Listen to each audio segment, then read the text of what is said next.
کہ آمنہ آپ کیا خدمت کرنا چاہتے؟ تو میں کہتی میں پرستش کرنا چاہتی ہوں. ہلیلویا. خداوند میں ایک پرستار بننا چاہتی ہوں، لیکن چونکہ میں نے جب خدا کی مرضی کو اپنی زندگی میں لیا تو خدا نے مجھ سے اس کی منع دی. ہر ایک خادم اور خدمت صرف کلام سنانا خدمت نہیں ہے. چرچ میں کوئی بھی کام ہے وہ آپ کی خدمت ہے. وہ چھوٹے سے چھوٹا اور بڑے سے بڑا کام ہو سکتا ہے. اور میں نے کہا کہ خدا کو موقع دیں کیونکہ وہ خدا ہے، تو اس سے پوچھیں کہ وہ آپ سے کیا خدمت چاہتا ہے. اور میں نے کہا کہ بات قابلیت کی نہیں، بات قائلیت کی. آپ کتنے قائل ہیں خدا کی خدمت کرنے کے، آپ کتنا تیار ہیں، آپ کتنے پریزنٹ ہیں، آپ کتنے اویلیبل ہیں کہ خدا آپ کو اپنی خدمت کے لیے استعمال کرے. اور اویلیبلٹی کے لحاظ سے ایک بات واضح کر دوں کہ اس بات کو سوچیں، آپ کا پاسٹر یا آپ کا خادم کتنی چیزوں میں آپ پر انحصار کرتا ہے، وہ آپ پر کتنا ڈیپینڈ کرتا ہے، وہ چرچ کی کتنے کاموں کے لیے آپ کو کال کرتا ہے کہ یہ کام آپ نے کرنا ہے. اس کا مطلب آپ اویلیبل ہیں.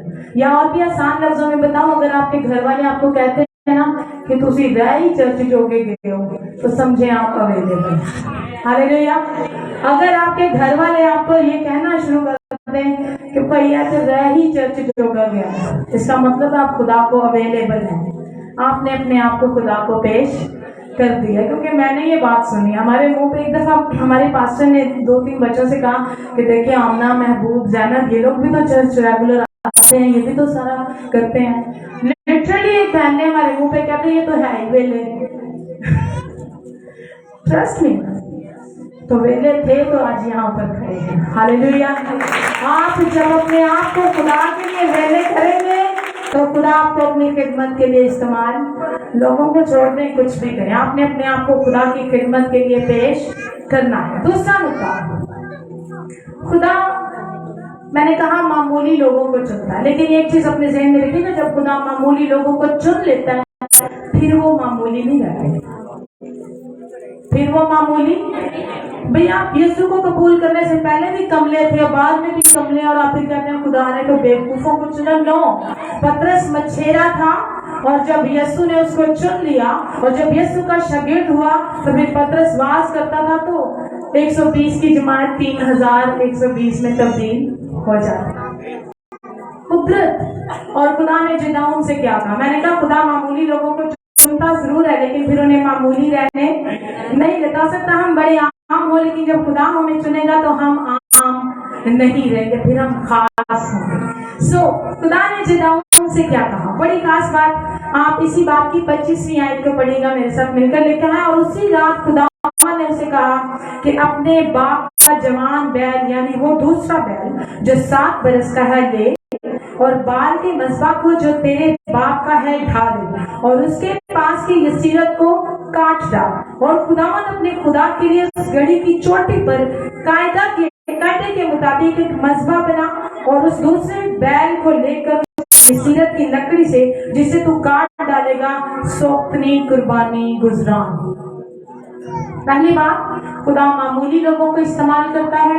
اب دوسری بات، وہ معمولی لوگ جن کو خدا چن لیتا ہے خدا ان کو پاک کر کے استعمال کرتا ہے. ہاللیلویا.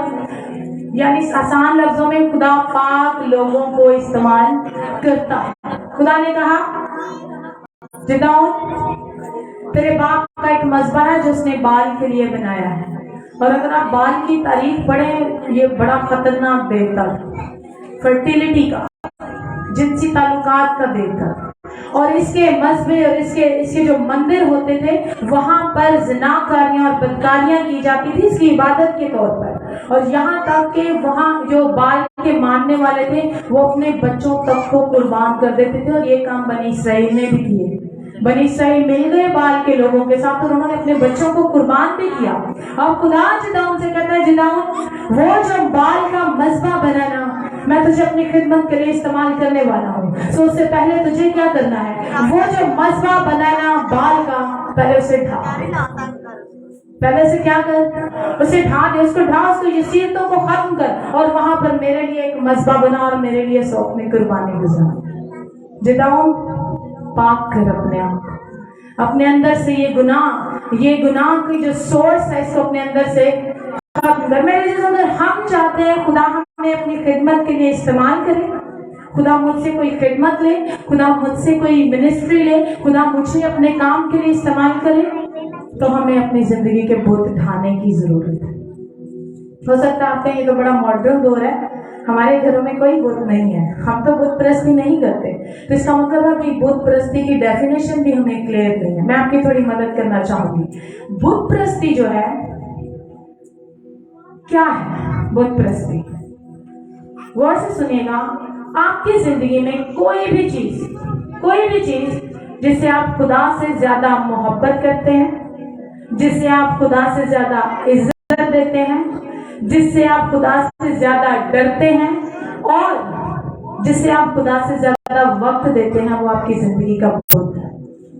جس سے آپ خدا سے زیادہ محبت کرتے ہیں، جس سے آپ خدا سے زیادہ عزت دیتے ہیں، جس سے آپ خدا سے زیادہ وقت دیتے ہیں، جس کی سب سے خدا سے زیادہ خدمت کرتے ہیں، وہ کیا ہے؟ آپ کی زندگی کا بت ہے۔ خدا نے جدعون سے کہا کہ اپنی زندگی کے بت اٹھا دے۔ اگر آج وومن چرچ میں بیٹھی کوئی بہن، کوئی بھائی، کوئی بچہ چاہتا ہے کہ خدا مجھے اپنی خدمت کے لیے استعمال کرے، تو خدا کا کلام چاہتا ہے کہ آپ اپنی زندگی کے بتوں کو اٹھا دیں۔ وہ کوئی بھی ہو سکتا ہے، وہ آپ کے شوق ہو سکتے ہیں، وہ آپ کی خواہش ہو سکتی ہے، وہ آپ کا مقصد ہو سکتا ہے، وہ آپ کی جاب ہو سکتی ہے، وہ آپ کا خاندان ہو سکتا ہے۔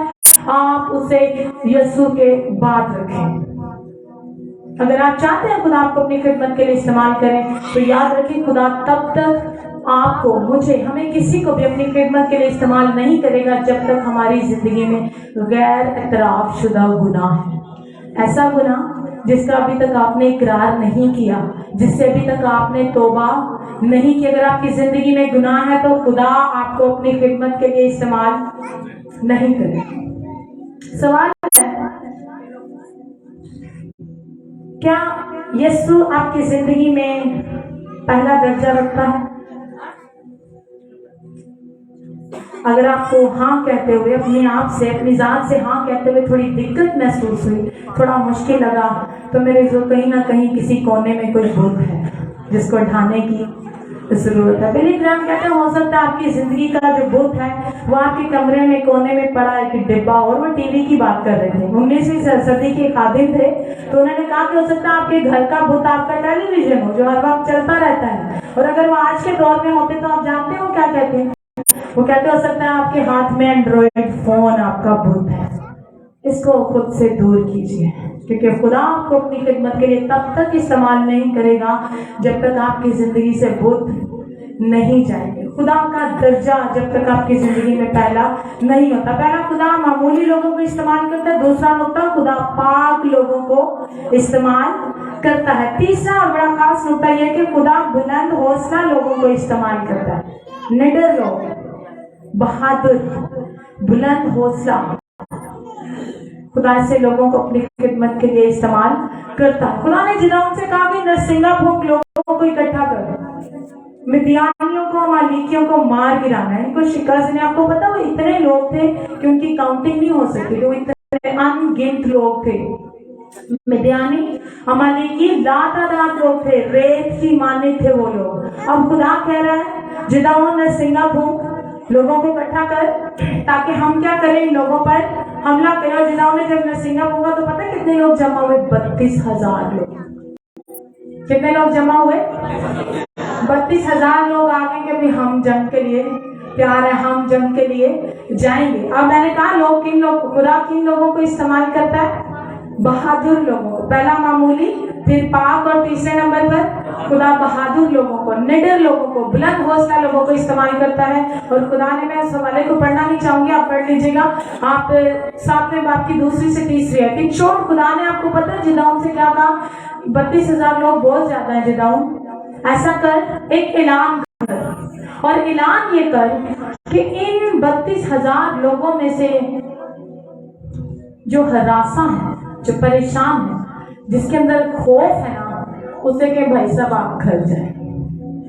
جو ڈر رہا ہے، جو خوف زدہ ہے، اسے خدا نے کہا جدعون اسے کیا کہہ کہ وہ کدھر جائے؟ وہ میرے قابل ڈر بھوک لوگ خدا کہتا ہے میں استعمال نہیں، مجھے بہادر لوگ چاہیے۔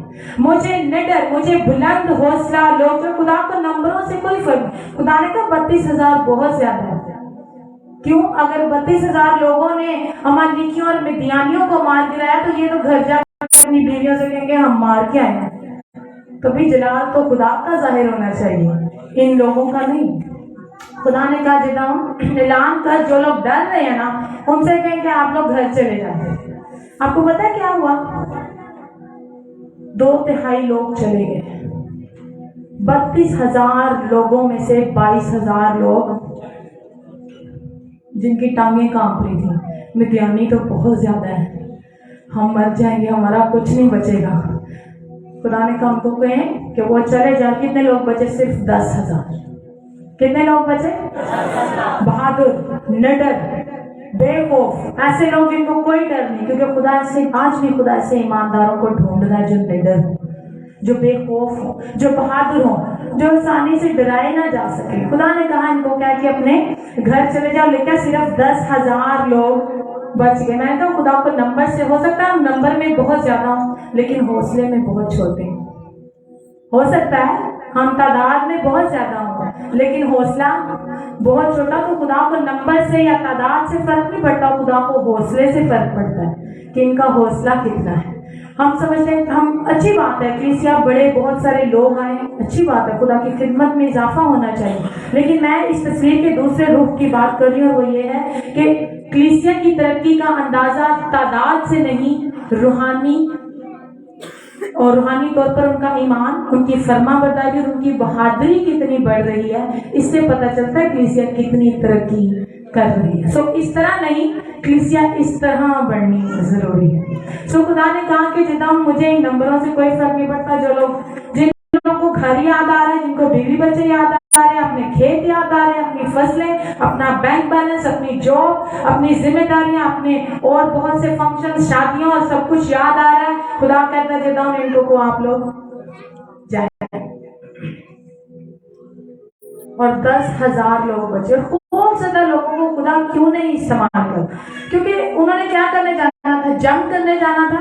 اور یاد رکھیں وہ جنگ چاہے بنی اسرائیل کی مدیانیوں یا ملیکیوں کے ساتھ ہو یا آج میری اور آپ کی روحانی جنگ ہو، اگر اس جنگ میں خوف ہوگا تو ہماری جو شکست ہے وہ یقینی ہے، کیونکہ خوف جو ہے وہ شکست پیدا کرتا ہے، کامیابی پیدا نہیں کرتا۔ اگر آپ استثنا کی کتاب 20 میں بات کی آیت میں پڑھیں تو جب خدا جنگ کے بارے میں رہنمائی دیتا ہے، گائیڈنس دیتا ہے بنی اسرائیل کو، تو آپ کو پتا ہے خدا کیا کہتا ہے؟ خدا کہتا ہے جتنے لوگ ڈرپوک اور کچے دل کے ہیں ان کو آرمی میں نہیں رکھنا، جتنے لوگ ڈرپوک ہیں اور کچے دل کے ہیں ان کو آرمی میں، فوج میں ان لوگوں کو نہیں رکھنا۔ اور خدا کہتا ہے اس لیے کیونکہ وہ خود تو ڈریں گے، وہ ساتھ والے کو بھی ڈرائیں گے۔ جب جنگ کے لیے کھڑے ہیں تو اس کے کان میں کہیں گے اگر ہم مر گئے تو بچوں کا کیا بنے؟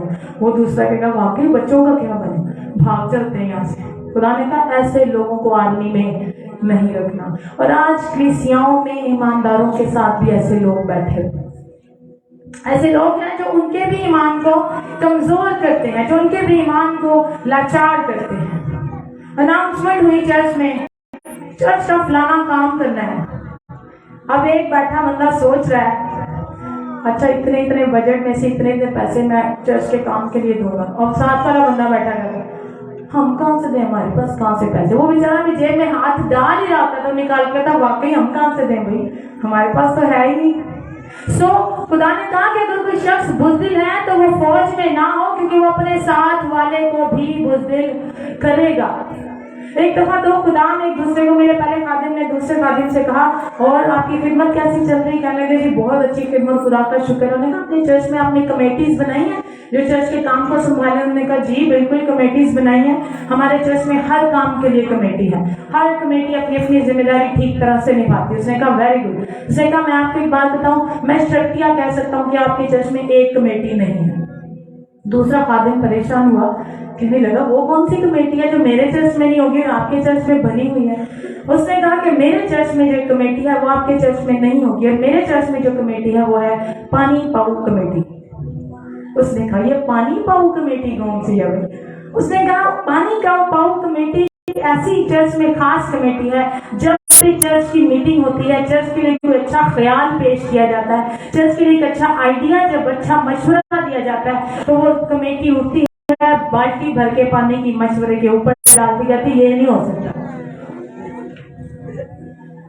دوسرے خادم نے کہا اچھا یہ کمیٹی تو میرے بھی چرچ میں ہے, میں تو آپ کو ان کے چرچ چیئرمین کا نام بھی بتا سکتا ہوں. سو کلیسیاؤں کو ایسے لوگوں کا سامنا کرنا پڑتا ہے. لیکن اگر آپ کی زندگی میں خوف ہے تو آپ خدا کی خدمت کے لیے استعمال نہیں ہو سکتے. آپ سوچیں گے خوف تو اچھی چیز ہے. ہاں بالکل, خوف بڑی اچھی چیز ہے, کیونکہ یہ نیچرلی خدا نے ہمیں دی. خدا نہ خاصا یہاں پہ سانپ آ جائے تو آمنا بازی سب سے پہلے باہر ہوگی. تو ڈر تو آمنا بازی کو بھی خدا نے دیا ہے. قدرتی ڈر سب کی زندگیوں میں ہے. ابھی چوہا کوئی آ جائے تو بڑی اچھی بہنیں اٹھ کر باہر ہوں گی, آپ کو نظر بھی نہیں آئیں گی. ایسا ہی ہے کیونکہ وہ قدرتی طور پر خدا نے ہمارے اندر وہ انسٹنکٹ رکھا ہے, جبلت رکھی ہے, اور وہ وقتی خوف ہے. وہ خوف ہر وقت ہماری زندگی, جس خوف کی خدا بات کر رہا ہے نا, وہ خوف دہشت کی روح سے آتی ہے. جو پولس رسول تیموتھیوس کو خط لکھتے ہیں تو کہتے ہیں ہمیں دہشت کی روح نہیں ملی, ہمیں محبت اور قدرت اور تربیت کی روح ملی ہے. ہمیں دہشت کی روح جس شخص میں ہوگی نا ابلیس کی جانب سے, وہ ڈرا ہی رہے گا ہر کام کے لیے, وہ سہما ہی رہے گا, وہ رضائی سے ہاتھ بھی نہیں نکالے گا. چرچ کا ٹائم ہے, ٹھنڈ بڑی ہے, مجھے ٹھنڈ نہ لگ جائے, آج نہیں ہم جا سکتے چرچ, آج تو بارش ہو گئی, آج لائٹ چلی گئی ہے, آج یہ پریشانی ہے, چرچ کے کام میں نہیں جا سکتا, میرے میں بہت مصروف ہے, اور یہ میں حقیقی بات کر رہا ہوں. سو اگر آپ کی زندگی میں خوف ہے تو آپ کو خدا کی خدمت نہیں کرنے دے گا. لیکن پولس کہتے ہیں ہمیں محبت کی روح ملی ہے, اور یاد رکھیں جس کے اندر محبت کی روح ہے وہ ہر طرح کے ڈر پر قابو پا لیتا ہے. میں نے بھی چوہے کی بات کی, بہت سی بہنیں ہنسی کیونکہ مجھے پتا کون بہت ڈرتے ہیں چوہے سے. تو مثال کے طور پر ایک عورت ہے, وہ چوہے سے بہت ڈرتی ہے, لیکن اگر وہ چوہا اس کے بچے کے پاس جائے گا تو کیا وہ گھر سے باہر کھڑی ہو جائے گی؟ کیا کرے گی؟ بھائیوں, وہ اس چوہے کو دم سے پکڑ کے پٹک کے مار دے گی. کیوں؟ اس لیے نہیں کہ اس کو چوہے سے اب ڈر نہیں لگ رہا, اس لیے کیونکہ اب اس کو اپنے بچے سے زیادہ پیار ہے. محبت جو ہے نا وہ ہمارے اندر بہادری پیدا کرتی ہے, محبت ہمارے اندر نڈر پن کو پیدا کرتی ہے, حوصلہ بلند کرتی ہے. کیا آپ کو خدا سے اتنی محبت ہے کہ آپ بے خوف ہو جائیں, آپ بلند حوصلہ ہو جائیں, آپ نڈر ہو جائیں خدا کی خدمت کہ میں یسوع کے لیے کچھ بھی کرنے کو تیار ہوں. کیونکہ میں نے کہا خدا معمولی لوگوں کو استعمال کرتا ہے, خدا پاک لوگوں کو استعمال کرتا ہے, اور تیسرے نمبر پر خدا بلند حوصلہ نڈر لوگوں کو استعمال کرتا ہے. اور چوتھا نقطہ آج ہم سیکھیں گے, اور وہ یہ ہے کہ خدا محتاط لوگوں کو استعمال کرتا ہے. کن لوگوں کو استعمال کرتا ہے؟ چکنا, ہر وقت کوشش, بی کیئرفل, بڑے ہوشیار لوگوں کو خدا استعمال کرتا ہے. ہو سکتا آپ کہیں کہ پہلے آپ نے کہا کہ خدا نڈر لوگوں کو استعمال کرتا ہے, اب آپ کہہ رہے ہیں خدا محتاط لوگوں کو. تو میں آپ سے کہوں گی کہ نڈر ہونا اور محتاط ہونا ایک ہی کشتی کے مسافر ہیں, یہ دونوں چیزیں ساتھ ساتھ چلتی ہیں. کیسے؟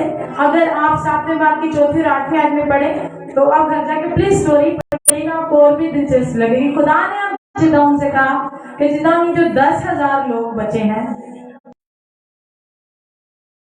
لیکن آپ ایک کام کر.